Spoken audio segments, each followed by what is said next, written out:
For women, 40 men, and a deserted island. What kind of dangerous closeness will unfold? TV journalists are reviewing street footage about a prison island.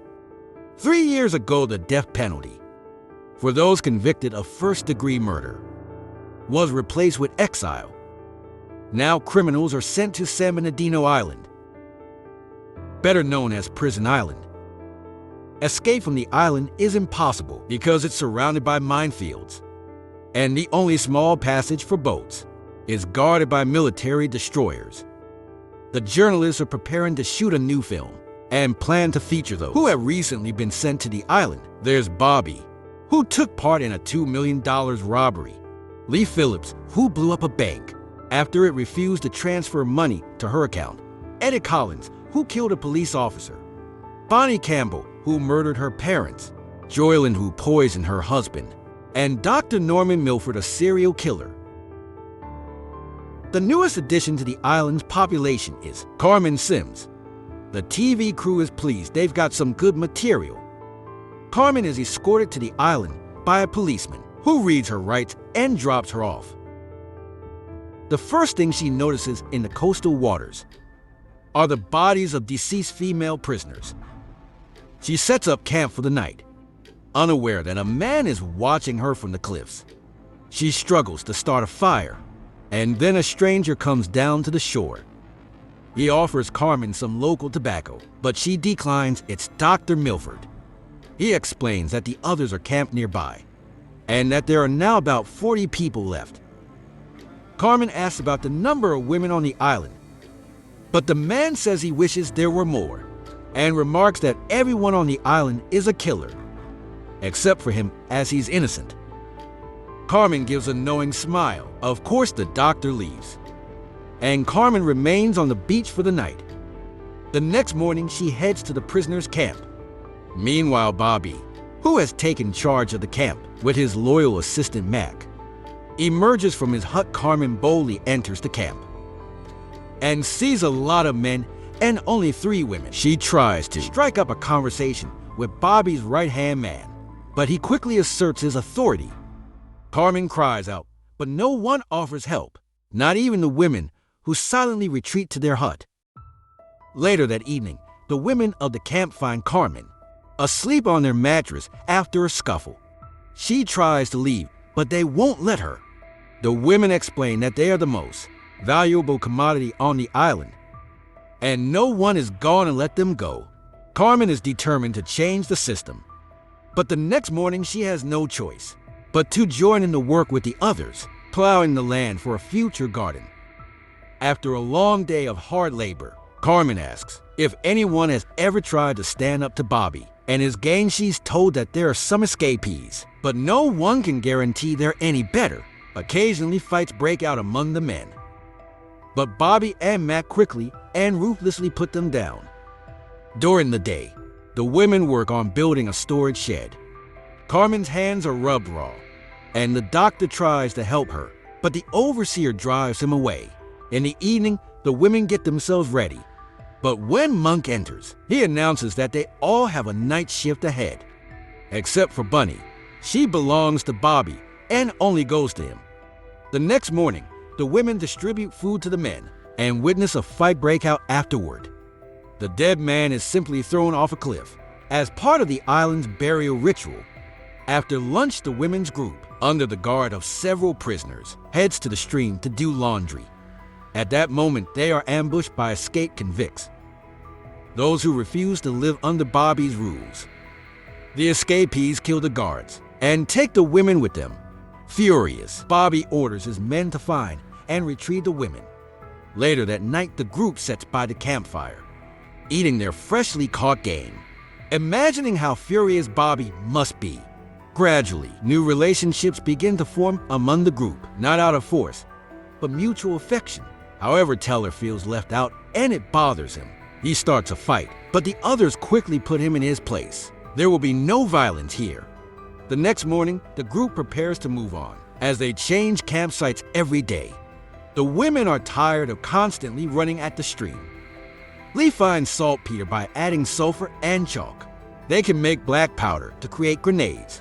Meanwhile, Carmen brings a poisonous herb, which can be turned into curare poison. Her grandmother, who was fond of magic, taught her this skill. Bobby, meanwhile, orders a thorough search of every bush on the island to find the escapees the next morning. Bobby's men attack the camp, and a fierce battle ensues with several casualties. Cornell stays behind to buy time for the others to escape and faces off against Monk. The others flee, but one man is injured. To save him, a day goes to get the doctor and brings him back to the camp, but sadly the doctor is too late to help. The following morning, the group discusses their situation. They can't keep running around the island forever. They must get rid of Bobby and his gang. Lee starts making grenades, and Carmen prepares the poison. They bury their fallen comrade, and the doctor decides to stay with the group. Meanwhile, in Bobby's camp, one of the prisoners builds a simple radio, and Bobby tunes into the right frequency. The men grind the ingredients for gunpowder. Under Lee's supervision, everything works out perfectly. And now they have real grenades, with only the fuse needing to be lit before throwing. At the same time, Bunny wanders off to the waterfall. She's found by Bobby's men, and Bobby overhears on the radio that a supply boat is scheduled to arrive.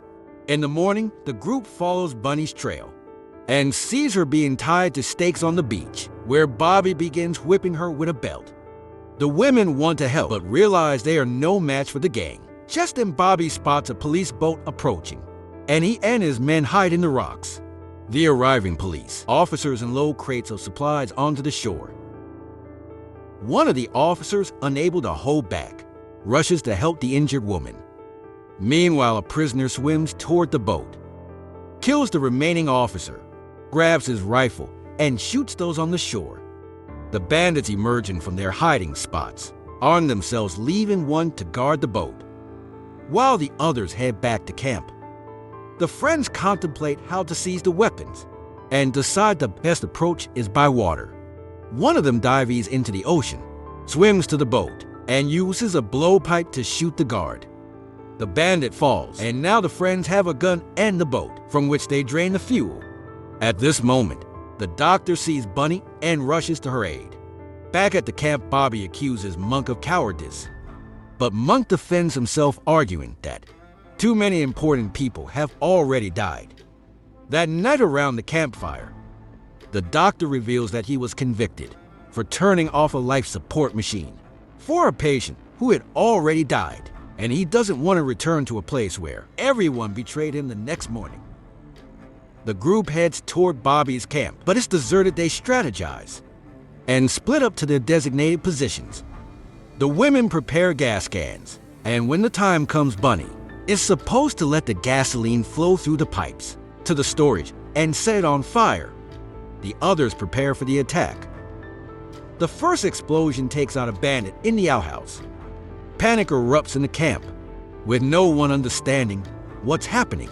But Bobby and Monk begin firing with the captured weapons. During the shootout, Cornell is killed. Bobby hides in the storage and keeps shooting. Then Lee grabs a grenade and runs toward the bunker. There's an explosion, but Bobby survives and shoots Lee in the back, killing her. A wounded Monk reaches Bobby's bunker and begs to be let in now.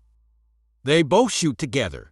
Monk is frustrated as Bobby wastes too much ammunition. Joy signals to Bunny, but she is in shock and can't remember what she's supposed to do. She rushes to help the injured, but gets shot herself. The doctor then runs to her, hides her in a safe place, and runs to the pipes, releasing gasoline into the drainage and setting it on fire. Bobby realizes too late. As the smell of gasoline hits him, there's an explosion that destroys the bunker, and a burning Bobby emerges furious. Etta spots Monk and plans to shoot him, but hesitates in the aftermath of the explosion. Monk is severely burned and blinded. It's over. Peace and calm return to the camp.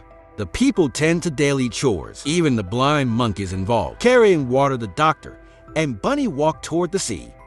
The arriving police ask to speak with Dr. Milford, as there's a new trial awaiting him on the mainland. But the doctor replies that Milford is dead. He has no desire to return. This is his home now. New woman steps onto the shore, greeted with the words, "Welcome to the prison island." This is one of the many films from the Women in Prison series that were popular in the 1970s, when the fight for women's rights was a major topic in the United States. In these films, the inmates were always beautiful, often wrongfully imprisoned, and in the end they achieved justice and found true love.